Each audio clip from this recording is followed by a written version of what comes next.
지난주에 요한 3서 앞부분의 말씀 보았고요. 또 그 말씀 본문은 여러분들이 아주 좋아하는 본문, 영혼이 잘됨 같이 범사에 잘되고 강건하기를 원하노라 말씀이죠. 사도 요한이 가이오라고 하는 성도에게 보낸 편지, 가이오를 아주 칭찬하고 또 사랑이 듬뿍 담겨 있는 그런 축복을 해주신 말씀인데요. 많은 성도들이 요한 3서는 그게 단 줄 압니다. 사도 요한이 가이오에게 축복한 이 삼중적인 축복, 이게 이제 요한 3서에 다 주된 내용으로만 아는데 사실은 그렇지는 않고요.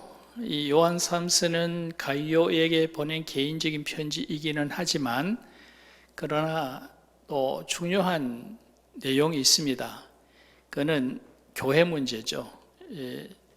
두 가지 목적인데, 이 편지에는 두 가지 목적인데, 하나는 가이오를 축복하는 거고요. 또 하나는 그 가이오를 통해서 그 교회의 문제를 해결하라고 하는 그런 내용입니다. 그 교회의 문제가 뭐냐? 지금 이 교회가 지역이 어느 지역인지 교회 이름이 무엇인지는 나와 있지 않습니다만은, 물론 그 시대는 교회가 빌딩이 없고 그냥 집에 있는 그런 교회들이다 보니까 또 이름도 아마 없을 수도 있고요. 어쨌든 그 교회 문제가 있습니다. 그 문제가 뭐냐 하면은 그 교회를 주관하는 한 재직이 이 교회를 자기 마음대로 좌지우지하려고 하는 거죠. 특히 이제 그 시대는 사역자가 또 많이 부족하기 때문에 순회 전도자들이 다니면서 말씀도 전하고 또 잘못된 부분은 바로잡고 또 교리적인 설명도 해주고 이런 걸 하는데, 어떤 한 사람이 교회에서 좌지우지하면서 그런 순회 전도자들을 못 오게 하고요, 교회에 오지 못하게 하고, 또 사도 요한이 그 에베소 주변의 모든 교회들을 다 이렇게 통제를 하고 지도하고 하는데, 사도 요한이 지도도 받지 않으려고 하고요, 초대교회의 교회의 어떤 내규들을 아주 무시해버리는 그런 문제가 있었던 겁니다. 그래서 사도가 이 가이오에게 편지를 보낼 때는 물론 가이오가 아주 신실하고 신앙생활을 참 잘했기 때문에 또 칭찬도 하고 축복도 하지만, 또 하나의 문제는 바로 교회의 그런 문제, 그 문제를 해결하라는 거죠. 그러면서 그 교회의 두 사람의 성도의 이름을 언급합니다. 두 사람의 성도의 이름을 언급하면서 이 사람은 이런 사람이고 이 사람은 이런 사람인데 네가 판단을 잘해라. 판단을 잘하고 어떤 선택을 잘해서 한 사람을, 옳은 사람을 도와서 교회를 바로 세우는 그런 일을 하라라고 하는 바로 그런 내용입니다. 그래서 이런 문제가, 제가 이 말씀을 보면서 그 시대에도 1세기 초대교회, 그 시대에도 교회 안에 이런 문제가 있었구나. 요즘 가끔 우리가 그런 모습 보지 않습니까? 어떤 개척교회, 특히 이제 어떤 한 사람이 자기가 교회를 건축하고 또 교회를 또 개척을 하고 이런 경우에 그냥 교회를 좌지우지하는 그런 경우가 있죠.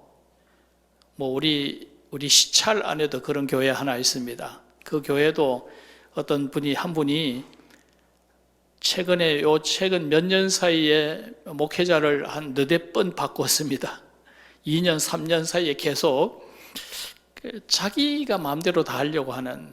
근데 이런 문제가 옛날 1세기 때 초대교회에도 이런 문제가 있었구나, 그런 생각이 들고요.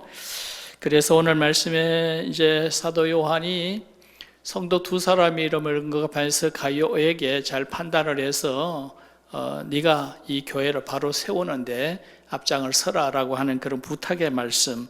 그래서 요한 3서는 바로 그 두 가지 목적의 서신입니다. 오늘 이 본문의 말씀 우리가 살펴보면서 특히 사도가 언급한 그 두 사람, 디오드레베라는 사람과 데메드리오라고 하는 사람인데, 이 두 사람이 어떤 사람인지 오늘 말씀 속에서 찾아보고요. 또 한 사람은 경계하고 한 사람은 본받아라 이렇게 말씀하고 있는데 우리도 이 말씀을 보면서 이런 경우에 우리가 어떻게 판단을 해야 될까, 또 교회가 어떤 방향으로 가야 될까라고 하는 것을 우리가 생각해 볼 수 있는 그런 시간이 되어질 수 있기를 원합니다. 자, 그래서 첫 번째 먼저 나오는 사람, 디오드레베라고 하는 사람, 어떤 사람인가? 자, 디오드레베는 아주 교만한 사람입니다. 9절의 말씀 보면요, 9절 말씀에 내가 두어 자를 교회에 썼으나 그들 중에 어뜸되기를 좋아하는 디오드레베가 우리를 맞아들이지 아니하니, 이렇게 되어 있습니다. 여기서 9절에서 디오드레베가 어떤 사람인가? 첫째로는 어뜸되기를 좋아하는 사람이다. 자기가 모든 것을 주장하려고 하는 그런 사람이다 라고 되어 있고요. 또 그가 우리를 맞아들이지 아니하려고 한다. 사도나 또 사도가 추천한 이 순회 전도자들을 맞아 드리려고 하지를 아니하는 사람이다. 초대교회는 그런 시스템으로 가는데 그런 초대교회의 내규나 제도 이런 것을 거부하고 그냥 자기 마음대로 하려고 한다라고 하는 바로 그런 말씀입니다. 이런 사람 특히 우리를 맞아들이지 아니한다라고 하는 것, 이 순회 전도자나 또 사도 바울을 거부하는 이런 모습을 보여주고 있다. 특히 여기서 그 당시는 교회가 다 집에 있는 교회인데요. 이 말씀을 보면은 이 가이오가 속해 있는 이 교회가 누구의 집에 있는 교회일까? 저는 이 말씀을 보면서 아마도 이 디오드레베의 집에 있는 교회가 아닐까? 그죠? 순회 전도자가 갔을 때에 맞아들이지 않는다, 오지 못하게 한다. 그걸 할 수 있는 사람이라고 하면은 자기 집이 교회니까 그런 것 아니냐? 자기가 세운 교회거나 그런 경우가 아닐까? 이 사람은 아마도 그 지역사회에 유지거나 돈이 있는 사람이거나 또 이 교회를 설립할 때에 영향을 미쳤던, 앞장섰던 어떤 힘 있는 그런 성도일 거라고 생각이 되고요. 그래서 가이오는 오히려 그 사람보다 연배가 아래이거나 그냥 좀 젊은 층의 사람이 아닐까 그런 생각이 듭니다. 열심히 하고 순회 전도자 오면 대접을 잘하고 진리 안에 살고 모범적인 신앙생활하는 사람이 가이오이지만, 그러나 실질적인 행정적인 것, 순회 전도자를 못 오게 하고 막는 것, 이런 거는 디오드레베가 했다라고 할 때에 디오드레베가 오히려 더 앞장섰던 사람이고 어쩌면 그 사람 집이 교회가 된 것이 아니었을까, 그렇게 우리가 생각을 할 수가 있는데요. 어쨌거나 디오드레베는 그런 사람입니다. 그리고 특히 또 이 사도들에 대해서 그 다음에 10절의 말씀에 보면은 내가 가면 그 행한 일 있지 아니하리라. 그가 악한 말로 우리를 비방하고도 부족하여.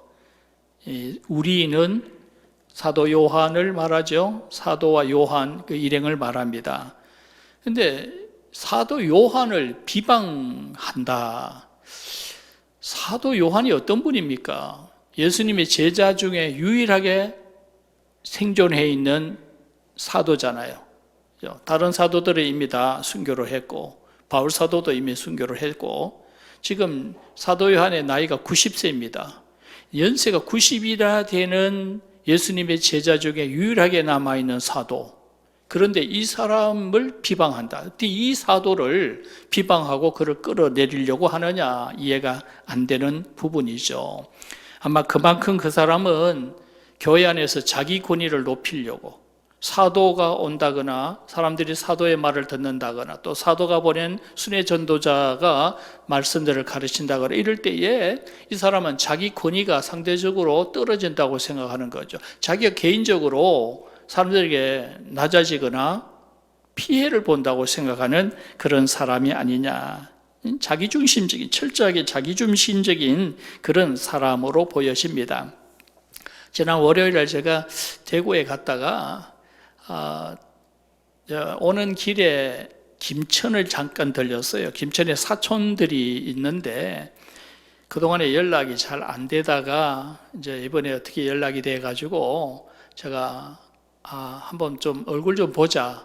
오는 길에 김천에 잠깐 들렀어요.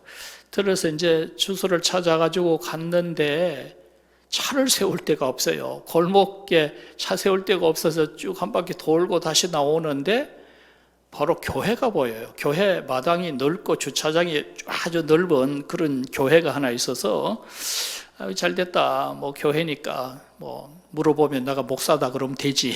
그러고 이제 차를 대고 나오는데 누가 막 뿌락 튀어나오더라고요. 와, 여기 차를 대냐고. 그래서 나 서울에서 온 목사인데 내가 여기 장례가 생겨서 왔다가 잠시 누구 잠깐 만나보고 가려고 하는데 금방 나갈 거다.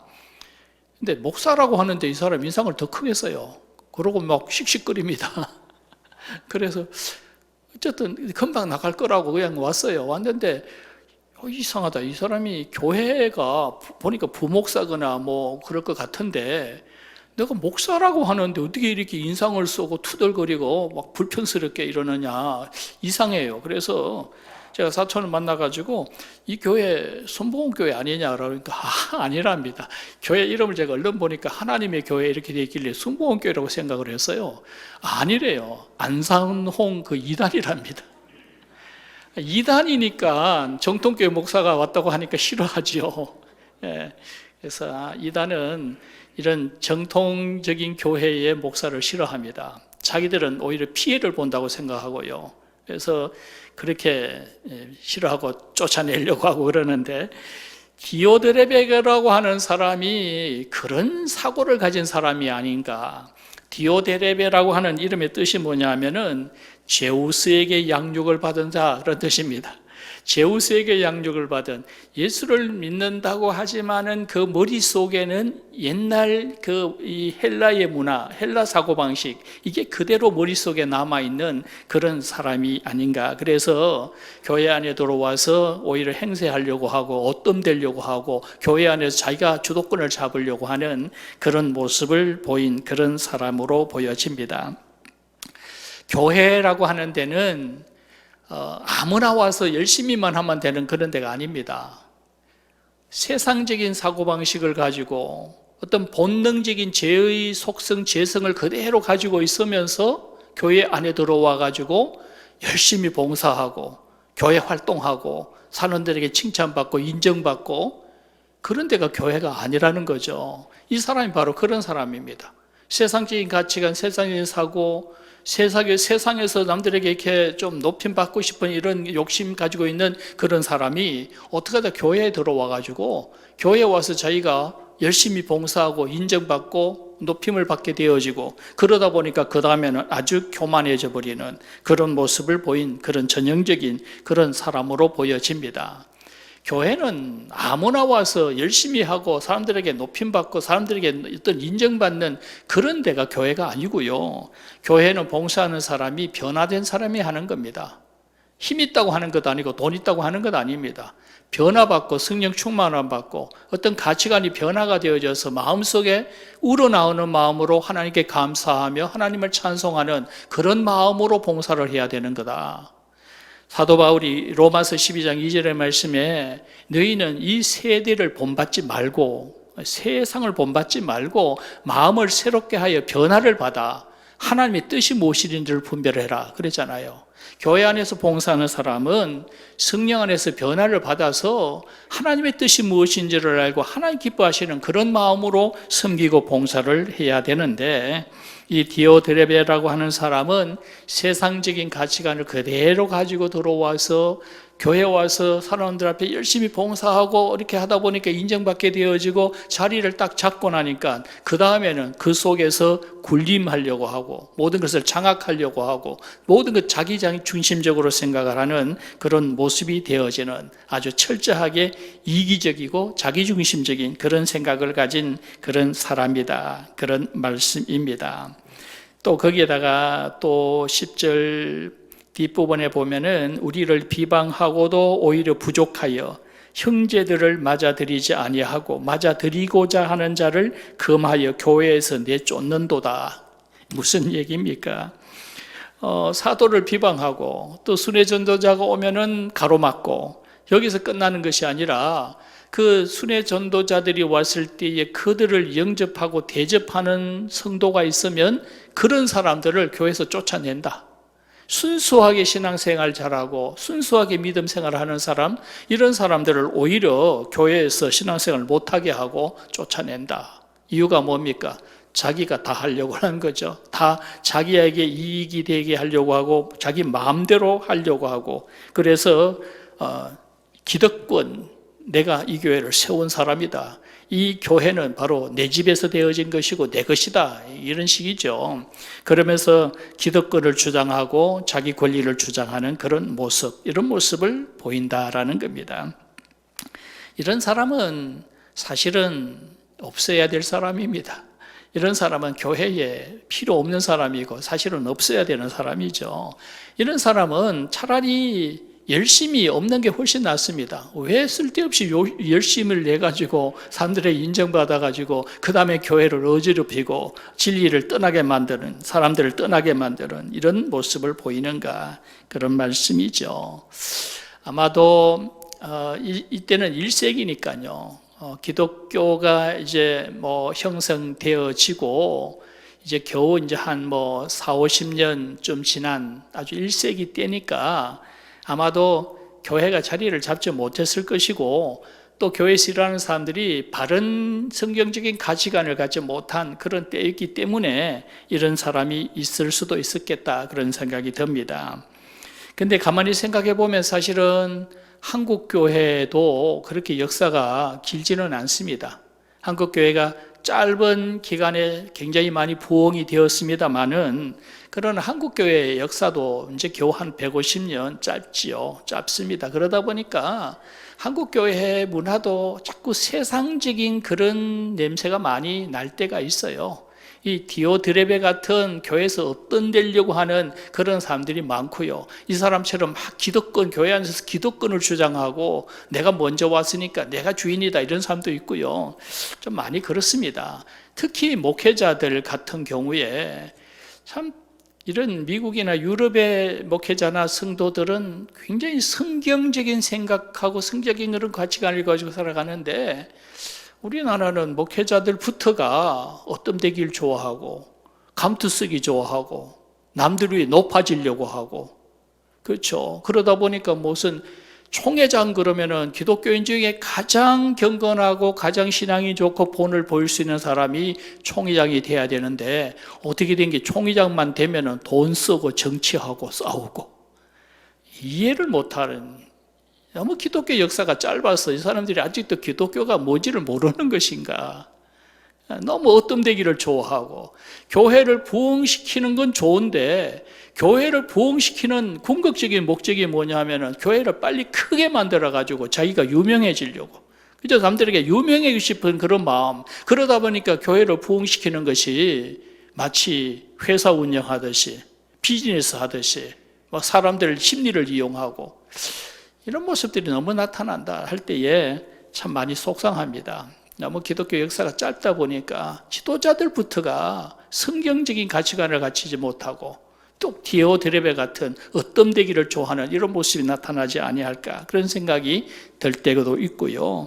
물론 성도들도 마찬가지고요. 성도들도 이 디오드레베 같이 이런 막 기득권을 주장하는 이런 사람들, 새친자가 교회로 오면은 아주 반갑게 맞이하고 오히려 그런 사람들을 위해서 자리를 만들어주고 이래야 되는데, 새친자들이 와서 뭘 좀 하려고 하면은 싫어하고 은근히 왕따시키고, 그리고 그냥 교회 자리 잡지 못하도록 만들고 기분 나쁘게 해서 밀어내려고 하고, 이런 모습들이 참 많이 보인다라는 그런 말씀입니다.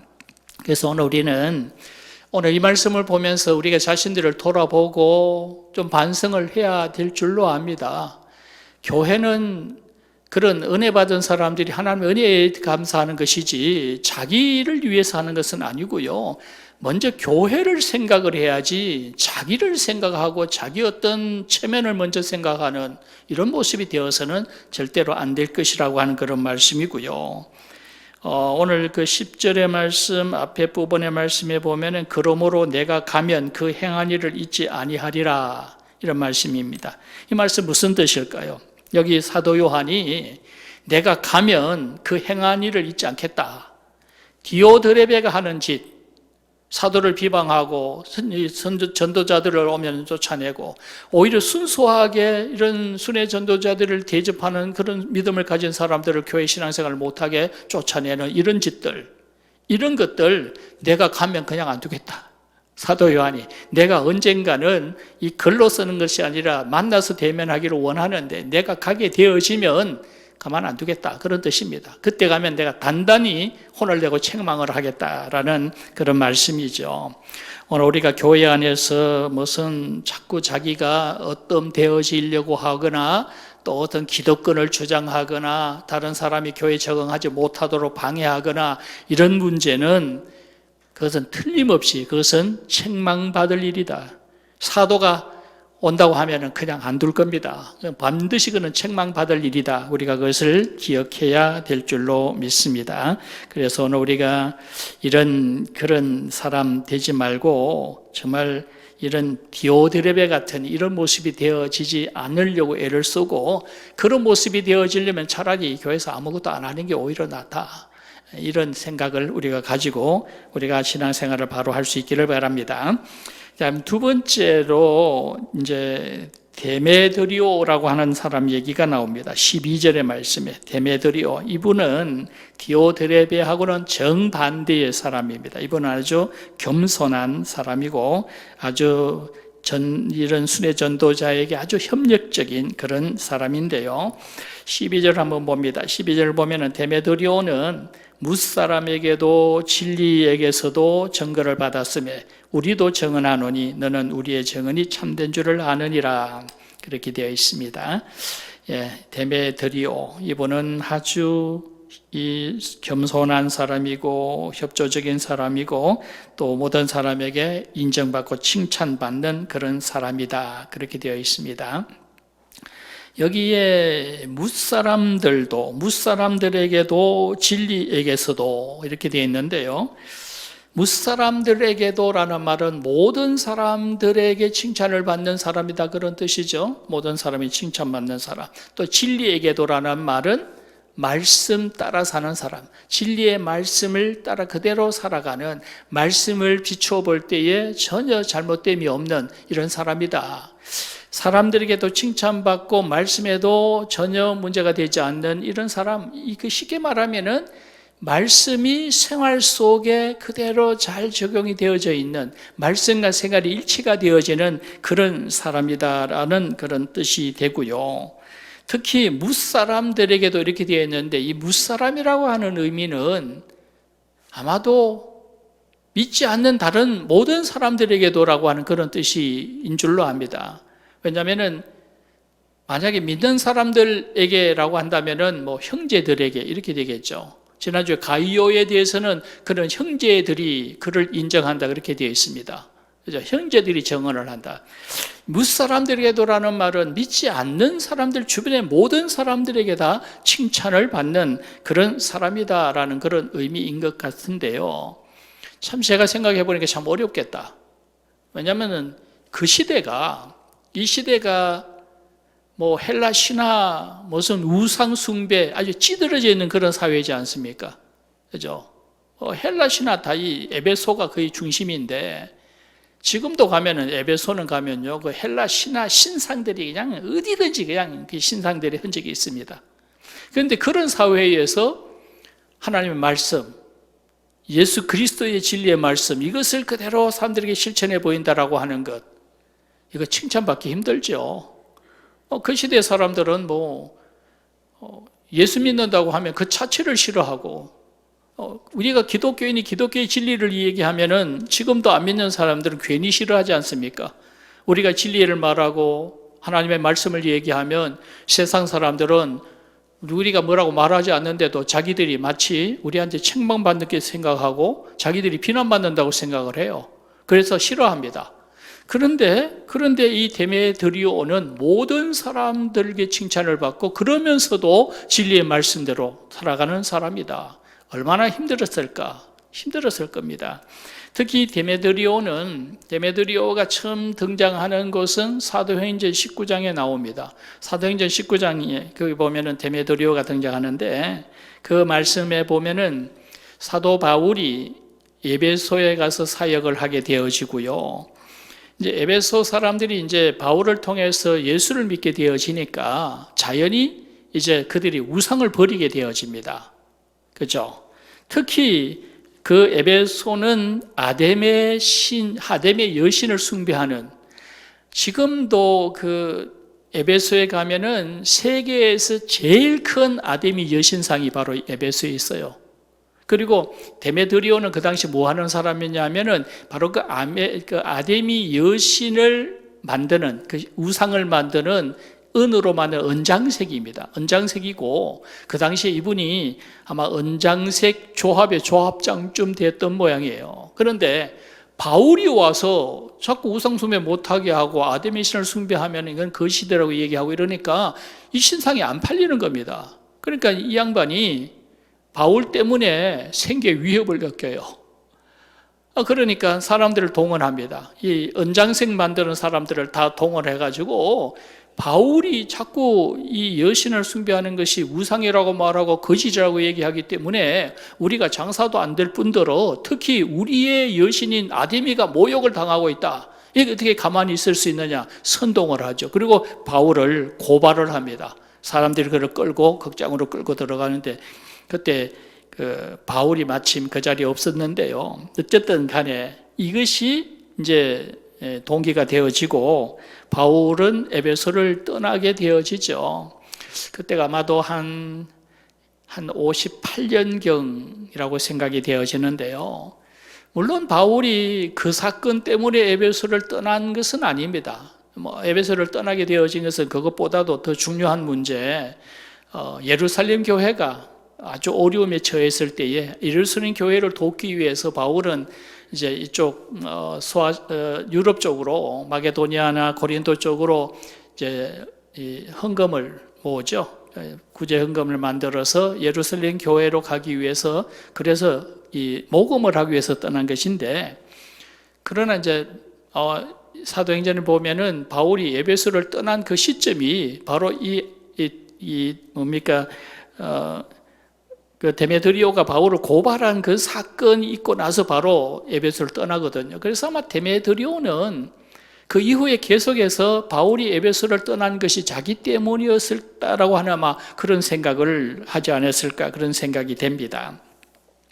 자, 그렇게 본다면 에베소 사람들은 다 그런 이 아데미 신을 숭배하는 그런 사람들인데, 바울 때문에 그것이 많이 이제 방해가 되어졌고 사람들이 떠나게, 그런 우상에서 떠나게 되어졌는데, 그러나 많은 사람들이 아직도 아데미 신을 숭배하는 사람들이 있습니다. 그렇다면 그 사람들 입장에서 볼 때는 이 데메드리오가 어떤 사람이, 그 사람들이 볼 때는 배신자죠. 자기들을 배신한 배신자입니다. 그런데 어떻게 그 사람을 좋아할 수 있을까? 이해가 안 되잖아요. 그러니까 누구보다도 많이 박해를 많이 받고 반대에 많이 부딪히고 욕을 많이 먹는 그런 사람일 수가 있는데, 지금 요한 사도와 함께 사역을 하는 지금에 와서 한 30년 지났습니다. 한 30년 지나서는 지금은 모든 사람들이 칭찬을 하는, 무사람들이 칭찬을, 그러면서도 진리 안에 살아가는 사람. 어떻게 그럴 수가 있을까? 그만큼 이분은 선한 일을 많이 함으로써 모든 사람들의 마음을 감동을 주는 사람, 모든 사람들이 인정하는, 칭찬하는 바로 그런 사람이 되어졌다라고 하는 그런 의미가 되는 줄로 믿습니다.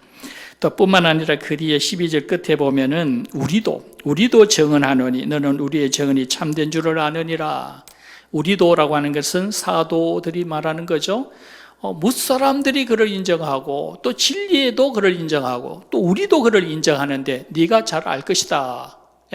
사도들이 이 사람은 신실한 사람이고 겸손한 사람이고 섬김의 사람이라는 것 우리도 인정한다라고 할 때에 그것을 너도 알 것이다. 이 가이오라고 하는 이 성도도 사도가 이 사람에 대해서 증언할 때에 그 사람도 맞습니다, 그렇습니다, 그런 참으로 신실한 그런 그리스도인입니다라고 인정을 할 것이다라고 하는 바로 그런 말씀입니다. 근데 여기서 이제 많은 성경학자들이 이 부분의 말씀 때문에 이 데메드리오는 요한 사도가 그를 이 교회에 추천해서 파견해서 보낸 사람이 아닌가 이렇게 생각하는 그런 성경학자들이 많습니다. 왜냐하면은 우리도 그에 대하여 증언한다라고 했을 때에 이분은 사도들과 함께 생활을 했고 사도들이 그에 대해서 속속들이 잘 아는 사람이다라고 하는 그런 의미가 되지 않느냐는 거죠. 그래서 아마 사도가 이 사람을 일부러 그 교회에 파송해서 보낸 것이 아닌가 이렇게 보기도 합니다. 그러나 이제 문제는 디오드레베라고 하는 사람이 이분도 배척을 한다는 거죠. 이분도 교회에 오지 못하게 하고 방해를 한다라는 겁니다. 그렇기 때문에 참 심각한 그런 문제가 되는 거죠. 그래서 사도는 가이오에게 이 데메드리오를 도와서 교회를 바로 세워라라고 하는 그런 의미의 말씀을 하고 있는 줄로 압니다. 디오드레베는 최악의 그리스도인, 교회를 회방하고 방해하는 사람.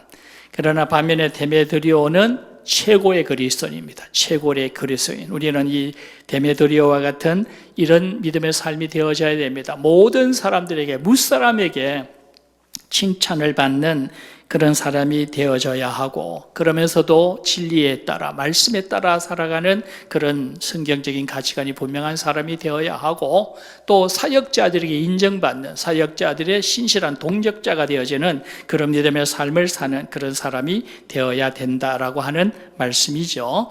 데메드리오가 되시기를 바랍니다. 자, 그 다음에 이제 결론적으로 한 절 더 보면은 이제 가운데 11절 말씀, 결론적인 말씀을 보면은 11절 사랑하는 자여 악한 것을 본받지 말고 선한 것을 본받으라 그런 말씀입니다. 악한 것을 본받지 말고 선한 것을 본받으라. 사도 요한이 지금 가이오에게 보낸 편지에서 두 번째 목적, 교회가 지금 어떤 사람 때문에 어지러움에 있는데 네가 잘 판단을 해서 이 교회를 바로 잡아라라고 하는 그런 말씀이잖아요. 이 말씀 속에서 이 악한 것을 본받지 말고 선을 본받으라고 하는 것은 디오드레베를 본받지 말고 디오드레베 같은 사람은 경계를 하고 데메드리오를 본받고 데메드리오를 도와서 교회를 바로 세워라. 바로 그런 말씀이 이 말씀 속에 포함되어져 있는 줄로 믿습니다. 그래서 아마 이 말씀 요한 3서는 사도 요한이 가이오에게 주는 어떤 특명입니다. 특명.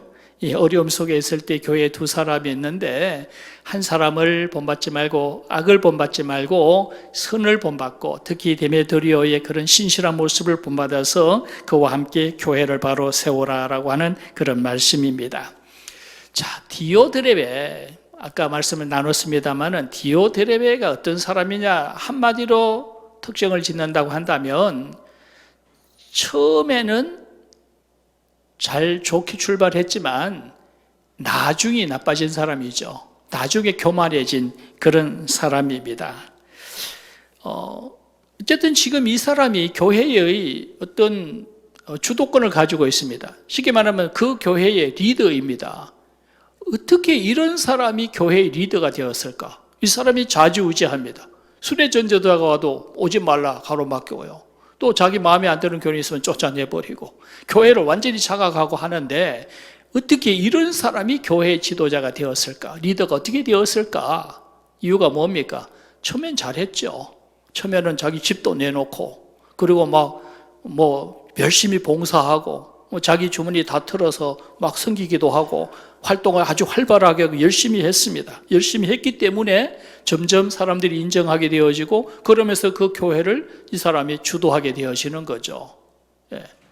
그런데 어느 날 보니까 자기가 이제 교회를 내가 다 장악했다 싶으니까 그때부터는 군림하고 자기 마음대로 하려고 하고 마음에 안 들면 사람들 쫓아내기도 하고 그러더라는 거죠. 그래서 이 사람이 처음부터 무슨 계산을 하고 있었을까? 아니면은 처음에 그 원래부터 그런 본성인데 기회를 본 것인가? 어쨌든 간에 처음보다는 나중에 나빠진 그런 사람이다. 그렇게 말할 수가 있겠죠. 그 이름이 제우스에게 양육받은 사람, 이 세상적인 가치관을 가지고 있으면서 그대로 교회에 들어와 가지고 거기서 높임을 받는, 가끔 그런 사람이 있더라고요. 교회에 와서 왜 그렇게 막 자기가 막 헤게모니를 잡으려고 하고 교회에서 높아지려고 하고 교회에서 감투 쓰려고 하고, 그런 사람 가만히 보면은 세상에서 못한 거 교회에 와서 한 풀고 싶어하는 그런 사람들이 있더라고요. 이 사람이 그런 사람이 아닌가. 아주 잘못된 그런 모습이죠. 오늘 우리 시대에도 보면 가끔 그런 사람들이 있는데 교회 참 시끄럽게 하는. 근데 우리는 저 사람이 어떻게 장로가 됐을까? 맨날 교회에 와서 교회를 시끄럽게 하고 목사님하고 싸우고 교인들 쫓아내고, 어떻게 저런 사람이 어떻게 장로가 되었을까? 처음엔 잘했겠죠. 처음에는 봉사 열심히 하고 헌금도 잘하고 섬기기도 잘하고 처음에는 겸손하고, 그래서 성도들이 표를 적어줘서 장로를 만들어 놨는데, 그런데 나중엔 교만해지고 자기 마음대로 하려고 하고 자기가 그냥 모든 걸 주도하려고 하는 그런 경우죠. 그런 경우가 우리 시대에도 있지만 그 시대 1세기에도 이런 디오드레베 같은 사람이 있었다라고 하는 바로 그런 말씀입니다. 악한 것을 본받지 말고 선한 것을 본받아라 그랬는데, 사람들 심리가요, 선한 것 본받는 것보다 악한 것을 본받는 것을 더 잘합니다. 왜 그럴까요? 왜 그럴까? 선한 것을 본받고 선한 방법을 사용하려고 하면은 그 효과가 굉장히 더딥니다. 시간이 아주 많이 걸려요. 그런데 악한 것을 본받고 악한 방법을 사용하면요, 효력이 금방 나타납니다. 예를 들면은 어떤 사람 되게 못마땅한데 좀 버릇을 고쳐놓고 싶은데 선한 방법을 사용하려면은 참고 못된 짓을 해도 계속 감싸주고 그러면서도 도와주고 계속 그렇게 해야 돼요. 그런데 그렇게 해서 그 사람이 마음이 변화가 되어져서 돌아오려고 하면은 세월이 많이 걸립니다. 많은 것을 투자해야 되고 많이 참아야 되고 많이 도와줘야 해요.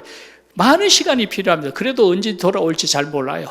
그런데 그런 사람 버릇 고칠 때요, 그냥 겁주고 욱박지르고 못되게 하고 그냥 괴롭히고 손해보게 만들고 그러면요, 효과가 금방 나타납니다. 그렇죠? 그렇기 때문에 사람들이 쉬운 방법이 있는데, 그렇기 때문에 선한 것 본받기보다는 악한 것을 본받는 것이 더 많다, 그런 말씀이죠. 그러나 그리스도인들은 그러면 안 됩니다. 우리는 하나님의 말씀에 따라서 그렇게 하면 안 된다는 거죠. 시간이 많이고 어려움이 있어도 우리는 선한 방법을 써야 되고 선한 것을 본받아야 된다.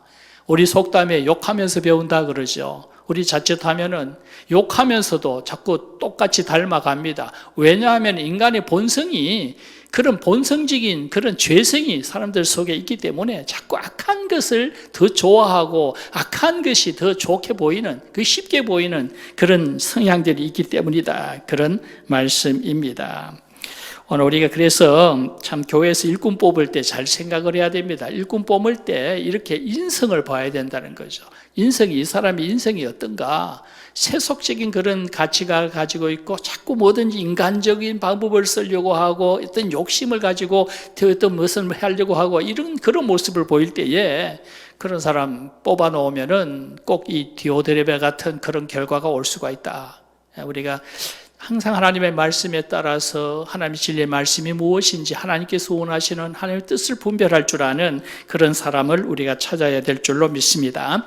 자, 그런 사람이 어떤 사람이냐? 바로 디오드레베라고 하는 사람이죠. 이 디오드레베는 이 디오드레베하고 다르게 이분은 처음보다 나중이 더 좋아진 사람이죠. 처음에 이 사람은 그냥 그 우상 숭배자입니다. 데메드리오라고 하는 그 이름의 뜻이 테메테로를 섬기는 자, 테메테로가 여신의 이름이에요. 여신을 섬기는 자, 그런 뜻입니다. 그런데 그래서 이 사람은 이제 그 여신상, 아데미 여신상을 만들고 그것을 이제 파는 이런 역할을 해왔던 사람인데, 그러다 보니까 어떤 이 계산 때문에, 이익 때문에 바울 사도를 고발을 했고, 바울 사도를 에베소에서 쫓아내려고 했던 바로 그런 사람이죠. 시작은 아주 고약한 사람입니다. 바울이 처음 만났을 때 이 사람은 정말 고약한, 정말 기독교를 방해하던 그런 사람이었었어요. 그런데 30년이 지난 뒤에 어떻게 된 영문인지 사도 요한이 에베소 사역을 할 때에 이 사람은 사도에게 가장 협조적인 사람이고 가장 겸손한 사람이고 가장 섬김의 사람의 모습을 보이고 있는 그런 사람이다. 완전히 180도로 변화된, 아마 이때의 이분의 나이는 아마 70대 후반이지 않을까.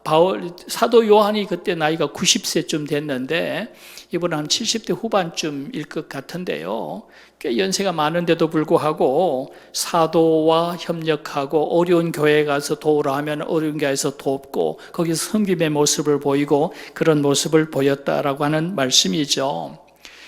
옛날에는 바울을 쫓아내려고 했었는데 이제는 이 사람은 바울이 살아온 삶을 그대로 본받는 사람입니다. 바울이 옛날에 예수 믿는 사람 잡아다가 감옥에 가두고 못된 짓 그냥 도맡아 하다가 예수님 만나고 가장 훌륭한 사도가 되어졌던 것처럼 이 사람도 바울의 뒤를 따라갑니다. 과거에는 바울을 쫓아내려고 했고 기독교를 방해했던 사람이지만 이제는 모든 사람에게 본이 되어지는 최고의 그리스도인의 삶의 모습을 살아가는 사람이다라는 얘기죠. 우리는 흔히들 참 사람 성품은 안 바뀐다. 그죠? 사람 성품은 참 잘 안 바뀐다. 특히 앞에 디오드레베 같은 사람 정말 안 바뀌잖아요. 처음에 예수 믿는다고 그랬고 교회에서 섬기고 사람들의 칭찬을 인정받았던 사람이 나중에 가서 그 본색이 그대로 드러나지 않습니까? 참 사람 정말 안 바뀐다. 그런데 데메드리오 같은 경우는 바뀝니다. 180도로 바뀌었습니다. 어떻게 똑같은 사람인데 같은 사람인데 어떻게 이렇게 다를 수가 있을까? 이 사람은 데메드리오는 근본 본성은 앞에 나오는 디오드레보다 더 고약한 사람일 수 있어요. 더 못된 사람일 수도 있습니다. 그런데 이 사람이 어떻게 그렇게 180도로 변화된 사람이 될 수 있을까? 결국 그것은 성령의 역사인 줄로 믿습니다. 아무리 사람이 본성이 안 바뀐다고 하더라도 성령은 사람을 바꿔놓을 수가 있다는 거죠. 이분은 하나님을 만났고 성령의 충만함을 경험했고 성령 안에서 변화된 그런 삶을 살아갔다라고 하는 것을 증거해 보여주는 그런 모습인 줄로 믿습니다. 오늘 우리가 믿음의 삶을 살아갈 때에 참 사람이 잘 안 바뀐다, 나 자신을 봐도 그렇다라고 하지만 그러나 우리가 성령의 충만을 받고 성령의 능력을 받고 성령의 역사가 있으면 변화가 되어지는 삶이 될 수 있을 줄로 믿습니다. 우리가 말하잖아요. 나이가 드니까 자꾸 고집스러워지고 나이가 드니까 남의 말 듣기도 싫어하고 그죠? 나이가 많으니까 자꾸 이제 자기가 다 모든 걸 다 한다고 생각하고 그런다. 저도 그렇게 말하고 보니까 저도 그러시는 것 같은 생각이 드는데요. 그래요. 흔히들 그렇게 말합니다. 그런데 기독교인들은 그렇게 말하면 안 될 것 같아요. 그죠? 나이가 많아진다라고 하는 것은 기독교인들은 그만큼 말씀을 많이 듣는다는 얘기지 않습니까? 제가 1년에 하는 설교를 다 합치면 적어도 500번은 될 겁니다. 제가 22년째 지금 설교하고 있는데 나이가 많아진다는 건 그만큼 말씀을 많이 듣는다는 얘기인데 그리스도인들은 나이가 들어가면 말씀을 많이 듣는 사람이고 말씀을 많이 깨달아 아는 사람이기 때문에 나이가 드니까 고집스러워진다가 아니고 나이가 들어가니까 말씀을 많이 듣게 되어지니까 그만큼 더 경건해지고 더 겸손해지고 더 낮아지고 남을 섬기는 그런 참 신실하고 경건한 그런 사람이 되어져 간다. 그렇게 되어야 되는 것은 아니겠냐는 거죠. 데메드리오처럼 처음보다 나중에 나아지는 것이 정상입니다. 처음에는 잘 몰랐잖아요. 처음에는 말씀도 모르고 세상적인 가치관, 세상 속에서 살아왔는데 예수를 믿고 말씀을 듣고 하나님 말씀을 깨달아 알아가면서 점점 변화가 되어져 가고 가치관이 변화가 되어 가고 그러면서 그리스도를 닮아가고 정말 겸손하고 정말 섬김의 삶에 되어져 가는 그런 모습을 보이는 것, 이것이 지극하고 당연한 그런 모습이 되어져야 될 줄로 믿습니다. 오늘 우리가 그래서 누구를 본받을 것이냐, 디오드레베 같은 그런 사람이 될 것이냐, 데메드리오와 같이 시간이 가면서 점점 더 변화져 가고 더 성숙해져 가는 그런 그리스도인이 되어질 것인가, 우리가 생각을 해 보아야 될 줄로 믿습니다. 그래서 자, 여러분들은 나는 디오드레베일까 데메드리오일까 한번 생각을 해 보시기 바랍니다. 디오드레베는 처음보다 나중에 나빠진 사람, 나중에 교만해진 사람. 데메드리오는 처음보다 나중에 더 좋아지고 나중에 더 겸손해진 사람. 디오드레베냐 데메드리오냐, 앞으로 이제 2, 3주만 지나면 여러분들 다 잊어버려요. 도대체 누가 누구였지? 그 이름이 그 이름 같잖아요. 저도 잘 헷갈립니다. 그런 생각이 안 날 수 있어요. 그러나 한 사람은 처음에는 좋았는데 나중에 나빠진 사람, 한 사람은 처음에는 나빠지만 나중에 좋아진 사람, 그건 알겠죠. 나중에 좋아지는, 저보다는 나중에 더 좋은 그런 그리스도인 되어질 수 있기를 원합니다. 그래서 그 삶이 아름다운 사람들, 시간이 흘러가고 예수를 믿고 나이가 들어가면서 점점 더 그리스도의 성품을 닮아가고 하나님께서 기뻐하시는 그런 아름다운 삶을 살아가는 그런 하나님의 사람들이 다 되어질 수 있기를 축원합니다. 기도하겠습니다.